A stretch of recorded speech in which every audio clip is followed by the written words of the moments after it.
jam wale mon bandiraɓe musidɓe tedduɓe hettiɓe heeɗiɓe daraɓe Ayaw Pindi TV en garti e kattande jomiraɗo e subaka hande o gam jettinan ɗon ko sifa e kelle gadane jandeji leydi Sénégal joni paɗen koye jandeji ɗi aljuma nogas e ɗiɗi lewru août hitande ujunnaji ɗiɗi nogas e joyyi ko sifa e kelle gadane jandeji leydi Sénégal eɗen puɗɗoro e jayde ganda kañum woni e jayde le quotidien jande le quotidien noon hono mbaɗiri gardi natal mabɓe mbaɗatan ko natal Barthélémy Dias gonnoɗo ete maire mo Dakar e woni tan noon ɓe kolliti wonande kay kanko Barthélémy Dias omon waɗa peeje makko e peccorde makko beele on ɗon élection ko yowiti e lomtade mo ɗon toon to gardigo woni mairie mo Dakar wasa latade e oɗo altine e tijjaɗo hen woni tan noon ɓe mbi ko Bart kañum kay arme muɗum cakkitiɗo o waɗi ɗum déposé toon to cour suprême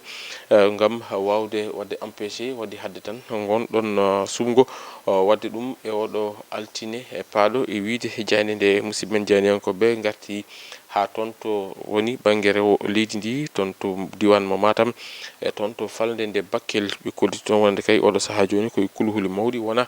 wonande kay ɓesgu gollidi ɗum ko caggal nde ilemeje ɗe puɗɗi nadde ngabbude e nder yoga e nokkuji kam e kolade ɗum jeeyi sababu addi jibru kam e kulhuli wonde kay yoga e nokkuli toon to on toon diwan e wiide jayde nde ganda kay ko kam woni jayde quotidien le quotidien jayde Walf Quotidien kañum hokkiri konngol ko Mamadou Ibra Kane mo ganda kay ko kanko woni hoorejo fedde wiyetende SEDEPS kanko noon o arti wi ɗum bo ko eɓɓore nde ganda kay laamu ngu ullani ɗum ngam warde ɗin ɗon galleji jaynirɗi taw ko galleji woni privé o presse privé o ɗum ina tawe nder jayde nde kanko jaydiyanke o arti hen e hello jeeɗiɗi e nden ɗon jayde wiyetende jayde nde ganda kay ko kam woni jayde Walf Quotidien ko wona ɗum ko kam musidɓe jaydiyankoɓe Walf Quotidien ɓe garti e alhaali ASER e wiide PS foti ko darnede ɗum ko wiyete ko commission d'enquête parlementaire gam ɓe mbawa jurnitade ko yowiti on ɗon fannu ɗum ene tawe nder jayde nde ganda kay ko kam woni jayde wiyetende Walf Quotidien jayde Sud Quotidien arti ko e on ɗon magistrat ɓiɗɗo leydi Sénégal najo taw ko dewlaji dentude Amérique nene waɗi ɗum sanctionné biyeteɗo Mame Mandiaye Niang ene woni tan noon mo CPI caggal nde waɗa sanctionné laamu leydi Sénégal adi jaabowol fewde on ɗon fannu ɗum ina tawe e nder jayde nde ganda ko kam woni jayde wiyetende e jayde Sud Quotidien ko yon saaha e jayde nde ganda kañum woni jayde Les Échos kañum naati dingaral kamɓe noon ɓe garti ko yowiti e alhaali OFNAC wondude e lanceur d'alerte kam e accès à l'information wondude déclaration de patrimoine ɗum woni ko ɗen ɗon toɓɓe ɗe ganda kay pawama toon to suudu sarɗiji leydi Sénégal société civile mo leydi Sénégal nene waɗa alerté ene waɗa recommandé kañumne ene tawe nder nden ɗon jayde nde ganda kay ko wiyetende jayde Les Échos wona ɗum ko ɓe garti e Barthélémy Dias ɓe mbi ko Bart oɗo saaha na rendina peeje peccorɗe gam dartinde on ɗon sumgo ganda kay subama woni tijjama ñande altine nde ɓe mbi Bart o saaha oɗo yiɗi kay ko dartinde on ɗon forcing mo ganda kay laamu ngu nene woni e wadde ɗum ko ɗum jeeyi sababu o waɗi déposé on ɗon nden ɗon ɗaɓɓade toon to cour suprême kamɓe noon ɓe mbaɗi ko namdo ɓe mbi bel ɗum ɗon ñawirndu towndu ma waw rentude ñande ko adi altine ɗum noon ko namdal ngal ganda kay musidɓe men e janiyankoɓe e jayde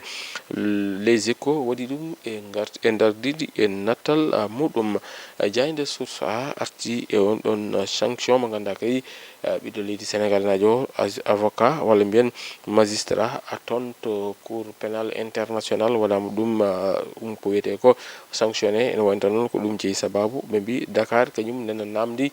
nde on ɗon décision ittate ɗum ene tawe e jayde nde ganda kay ko kam woni e jayde wiyetende jayde e Source A ɓe gartini kadi on ɗon projet de loi mo ganda ene waɗa protégé ɓe ganda kañum goni les lanceurs d'alerte ɗum kadi ko yowiti alhaali OFNAC kam e ɗum mo ganda kañum woni accès à l'information kam e déclaration patrimoine e ɗin ɗon konngol ɗi ganda kay société civile mo leydi Sénégal suti ɗum kala ina tawe nder jayde nde ganda ko kam woni jayde e Source A jayde L'Observateur kañum arti koye losku ko yowiti e mayde omo ganda kañum woni François Mancabou e wiide mabɓe noon losku ngo ha joni nde ala taw ko jibini ko ɗum jeeyi sababu oɗo saaha so renaki oɗo weekend ma wat révélation ngaji ɓurtuɗi ɗum ene tawe nder e jayde nde ɓe garti ɓe mbi ko juge mo deuxiéme cabinet ne waɗi convoqué ko ine tolni e sappo walla ko ɓuri sappo ɓe ɓe ganduɗa kañum goni policier ji taw ko wonnoɓe toon to sûreté urbaine mo Dakar man ma kette e oɗo o weekend ɗum ine tawe e nder nden ɗon jayde ganduɗa kañum woni jayde groupe futur média nde jayde l'observateur e jayde la turbine kañum woɗi ɗum ko gurdam ɓe ɓe ganduɗa kañum goni hoɗɓe toon to wuro ngo Touba e wiide mabɓe noon oɗo saaha kay ko gurdam kamniɗam ɓe goni e wurde toon to diwan mo Touba ɗum ko caggal ɗin ɗon toɓoli jippiɗi e oɗo alarba toon to Touba ko ɗum jeeyi sababu hande famille kewɗi nene goni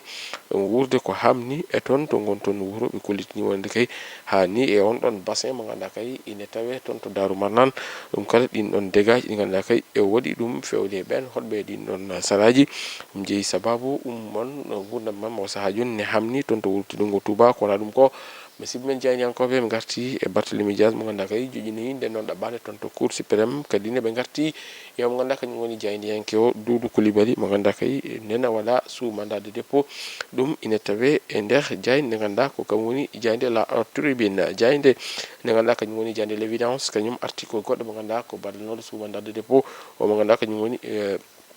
ani gonnoɗo ɗo ete maire mo Saint-Louis o mo ganduɗa kañum woni Mansour Faye mbi balɗe capanɗe jeetati e jeegom ko o nanga ha joni o suwata o hettede ko ɗum jeeyi sababu ɓe ganduɗa kañum goni hujjikinantoɓe mo kanko Mansour Faye ɓe garti gam waɗe dénoncé ɓe mbi ko procédure vide woni ɗon ɗum ine tawe jayde nde ko wona ɗum ko ɓe garti e konngudi Diawo Fall mo ganduɗa nene ñaago gam nde Doudou Coulibaly ɗaccirte hoto e ɓesgu muɗum ɗum ine tawe jayde l'évidence jayde rewmi e quotidien article on ɗon sanction mo ganduɗa kay dewlaji dontuɗi Amérique fawi ɗum e magistrat mo leydi Sénégal o ɓe kolliti noon wonde kay laamu leydi Sénégal tardani he lawol gotol addi hen jaabowol muɗum omo ganduɗa kañum woni hoorejo jagorɗo o kam e hoorejo leydi ndi nene waɗa félicité omo ganduɗa kañum woni Mandiaye Niang ɗum ine tawe e nder jayde nde ganduɗa kañum woni jayde rewmi quotidien e jayde guendire nde jayde Le Soleil article on ɗon coopération woni he gunɗon jillu ganduɗa hoorejo leydi ndi waɗi ɗum toon to leydi Japon ɓe garti noon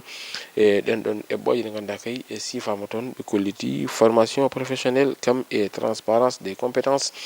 transfert des compétences ko ɗum woni ko laamuji leydi ɗiɗi ɗi e jiiɗi hakkude leydi Sénégal kam e leydi Japon ko ɗum jeeyi sababu ɓe cifodiri on ɗon mémorandum ɗum ne tawe nder jayde nde ɓe garti noon kadi e ɗen ɗon caɗele ɗe ganduɗa ine wuuri ɗum ɓen wonɓe toon to Koumpentoum e to Kidira ɗum ko yowiti e ɓen ɓe ganduɗa kañum ɓe wonduɓe e rafi cellal no mbaɗata ha mbawa yettade e nokkuji cafriɗi ɗi ɗum ko caɗele mawɗe wonande ɓen ɗon e wiide jayde e guindire nde e jayde Le Soleil gasneten koye jayde coftal ɓali nde point actu sport kamɓe noon ɓe garti ko e CHAN 2025 ɓe mbi ko caggal nde Sénégal waɗi assuré waɗi qualifié quart de finale o maɓe keeb prime ko ine tolni e temedde ɗiɗi e capanɗe jeenayyi million taw koppareji meɗen franc CFA ɓe gartini kadi e ngal ɗon pottal pongal wadde hakkude leydi Sénégal kam e leydi Mali keblo kippo gendijo mo leydi Sénégal Dagana Diop kanko noon o waɗi e gonɗon conférence de presse o arti gam hollide leydi Sénégal leydi Mali ko leydi gotiri kono noon o wi e nder terrain o kam ala leydi gotiri ko compétition woni ɗon wadde noon en paami anniya omo ganduɗa kañum woni keblo kippo gendijo mo leydi Sénégal bandiraɓe musidɓe tedduɓe hettiɓe heeɗiɓe daroɓe a yaw Pindi TV ko ɗum ɗo woni komin kem noon rubne dadi ko siifa e kelle gaden e jaydeji ɗi Sénégal en jetti en jarni ɓen rewintoɓe a yaw Pindi TV ko noon kadi ɓen waɗoɓe commentaire uji men toon to sengo commentaire uji ɗi en jetti en jarni moni kala aadi meɗen e rewinde jaydeji wonata ko altine so geno haji ɗo e nden min mbiyon jokke ɗoftade kam e rewindade programme uji Pindi TV juma moubarak